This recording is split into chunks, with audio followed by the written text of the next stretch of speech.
yung mga nandito na sa Poland, guys. So, pwede pala nating madala ang ating pamilya rin sa Poland.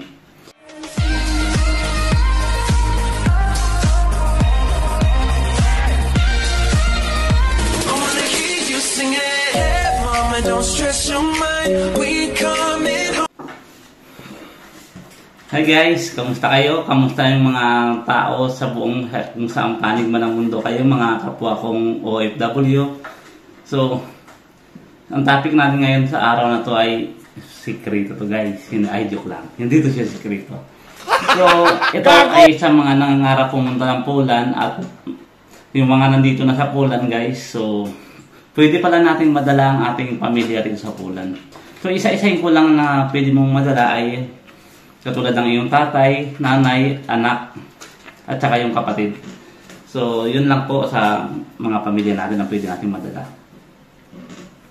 So, bago tayo magpatuloy guys, kung ano yung mga document na kailangan nyo, i-like nyo muna. Tapos, share nyo na rin para sa mga taga rito na gustong dalhin yung kanilang mga anak. So, panoorin nyo guys. So, bigyan nyo rin ng konting like. And kung hindi pa kayo nakapag-subscribe sa aking channel ay maigihing nyo nang mag-subscribe. Ako nga pala si Alvin Martinez, ang nagbibigay ng mga mahalagang impormasyon about sa Poland. Poland lang po tayo guys, ayaw natin pumunta na ibang bansa.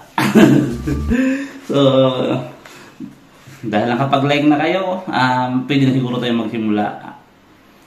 Hindi muna pala. Ikikwento ko muna pala ang ating experience, yung mga gala kung napanood nyo. Sobrang amazing ng place guys. Sobra. So mataas nga yung bundok na inakyat namin. Yung pumunta kami ng Morsky Oko. Pero nung marating mo sa taas nung guys. Actually hindi pa siya taas. Mataas pa talaga. May mataas pa yung sa Risi Mountain. Tapos may lake pa doon sa loob nun. Maganda raw doon. Kaya lang hindi na natin kinaya ng powers. At umuulan nun. At sumuko na rin si madam. Masakit na yung paa. Yung mga kasukasuan. So, sobrang masaya guys yung mga pinunta naming lugar. So, minsan kailangan mo ring lumayo sa trabaho pag napapagod ka na. I-relax mo yung utak mo para magkaroon ka ng panibagong utak ulit pagbalik mo ng trabaho. Refreshment kumbaga. So, sa mga nag-PM pala sa akin about sa salary ko. So, gagawin ko siya ng content. Hindi muna ngayon siguro. Kasi itong pinariority ko kasi may nag-PM sa akin kung pwede daw niya madala yung kanyang pamilya dito sa Poland, asawa pala. Sa Kuwait siya ngayon. So, shout out sa mga taga Kuwait. So, siya, si ma'am, nauna na rito sa Poland. Si mister ay naiwan doon kasi medyo drulat kasi yung visa appearance ngayon sa Kuwait. Alam naman natin yan, especially sa Dubai rin, sa Saudi.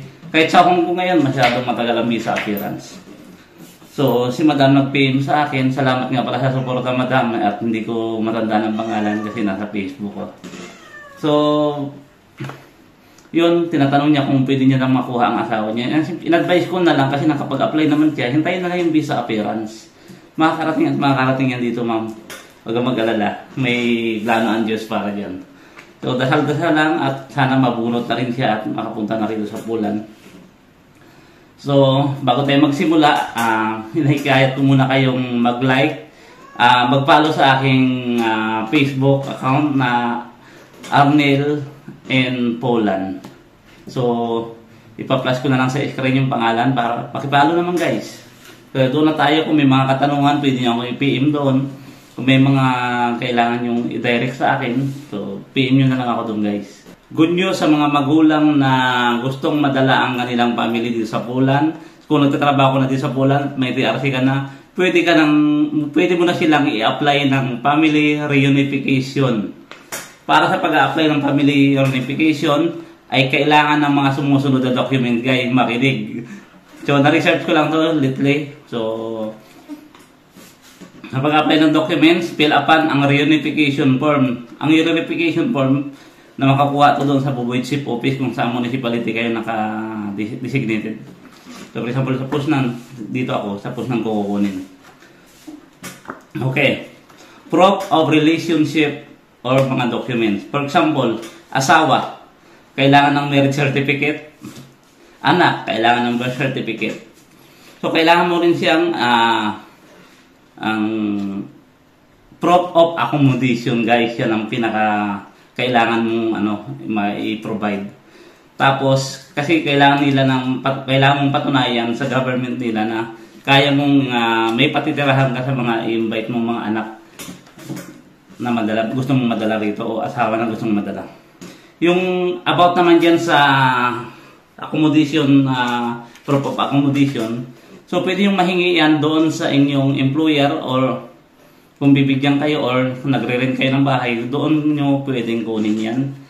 Kung may kontrata kayo, for example, 2 years contract, ang kontrata nyo sa bahay kung nagre-rent kayo, kung sa employer nyo, kung makiusap kayo at pagbibigyan kayo, pwede naman yung humingi doon. Tapos ito pa guys, isa pa, sa lahat naman tayo may ganito stable income, patunay na kaya mong suportahan ang iyong family pag dinala mo rito. So diyan na siguro papasok yung tinatawag na bank statement na i-provide mo, ipasa mo sa kanila. Hindi ko lang alam ngayon kung how much ang bank statement na kailangan mo. Siguro pag in-apply nyo guys, magtanong na lang kayo dun sa immigration officer. So, sila na yung makakasagot niyan kasi hindi ko siya na-search ng maigi. So, plano ko rin naman dalahin yung aking anak dito. So, sana pumayag sila kasi mas magandang education dito. So, mayroon pa pala guys yung health insurance covered para sa iyong family. Or sa asawa or sa anak na kung sino man kukunin mo from Philippines. Yan guys. At so pag na-approve ang kanilang application, so magkakaroon sila ng sarili nilang residence permit or TRC, for example, magkakaroon sila yan guys. Na magbibigay sa kanila ng pribileyo at mga benefits na magtrabaho o manatili dito sa Poland. Ito good news ito para sa mga kung anak yung kukunin nyo. Pag nandito lang iyong anak sa Poland, so magkakaroon sila ng maraming benefits. Magkakaroon din sila ng access sa libreng education dito sa Poland. Magandang education po ang pinapangako ng Poland. Mula primary hanggang secondary and the higher education po. Napakaganda po ng mga university dito sa Poland. So, sakop din sila ng mga public healthcare system dito sa Poland. So, maraming school din ang nag-o-offer ng integration program para sa mga foreigner na children. So, kabilang dito ang mga Polish language guys kasi priority nila yung matuto ka rin ng Polish language. Hindi naman siya actually na requirements para mag-aral sa Poland. Pero para makasalumuha mo siguro yung ibang bata, nagre-require kailangan mo rin matuto ng Polish language. So, makakatanggap din sila ng financial benefits tulad ng 500 plus program na ang bawat bata below 18 years old ay makakatanggap ng magandang balita talaga to. Sa'yo lang to kung ikaw ang bata nag-aaral dito. 800 PLN nakatambas ng 10,000 pesos sa Pilipinas pag dito ka nag-aaral. Take note guys, below 18 years old po ang makakatanggap nito. Pero pag 18 years old ka na, wala ka na sa program na yan.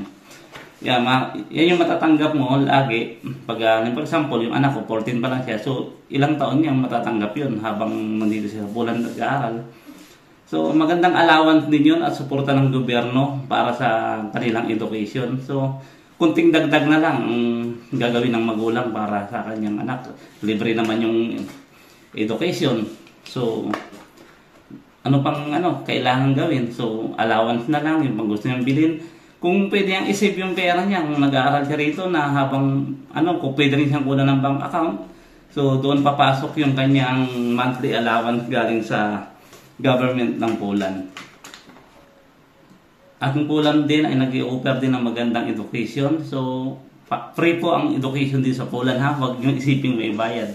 Siguro kung may bayad man yung mga gamit nyo sa school, so, ito pa ang kagandahan guys, kadagdagan na rin ha. Yung estudyante rito, pwedeng magtrabaho at tinatanggap siya ng mga, for example, ng hotel. Tinatanggap yung mga estudyante na gusto mag-part-time guys. Maluwag dito para magtrabaho yung mga bata. So, kwento ko lang ng konti. Meron kaming dalawang from Ukraine. O kahit mga Polish, dati meron kaming mga student na nag-aaral sila. 1 week sa trabaho, 1 week din sa school. At hindi naman sila napapagod at paikot-ikot lang doon, kunding utos lang namin, ganun lang. Minsan marami silang ginagawa pero kayang-kaya, lalo ng mga bata sa Pilipinas, matisipag din. So, Yun na guys, so sana naintindihan yung aking konting paliwanag. Pwede po madala yung inyong pamilya rito. Dahil sa reunification na kailangan yung i-apply. So guys, hanggang dito na lang. So sana makatulong tong video to sa mga gustong dalhin yung pamilya dito sa Poland.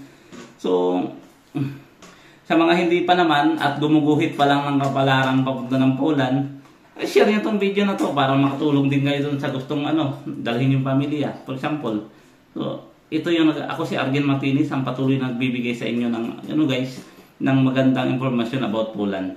So ikuhit nyo ng kapalaran sa Poland habang nandyan pa kayo sa Pilipinas na one day makapagtrabaho kayo at manirahan dito sa Poland. Napakasaya ng buhay guys at walang kang iniisip na kung ano mang problema, tahimik, walang risky sa traffic, wala lahat, ang daloy ng trabaho, bahay, walang problema. So kaya ako nag-i-stay sa Poland dahil nga dyan, na kumpara mo sa Manila, na ang dami mong iniisip, bawat kilos mo, gastos, ang taas ng cost of living, ang baba ng sahod.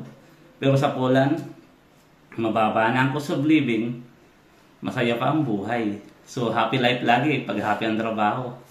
So, kaya bago umaksyon, dapat pag-isipan.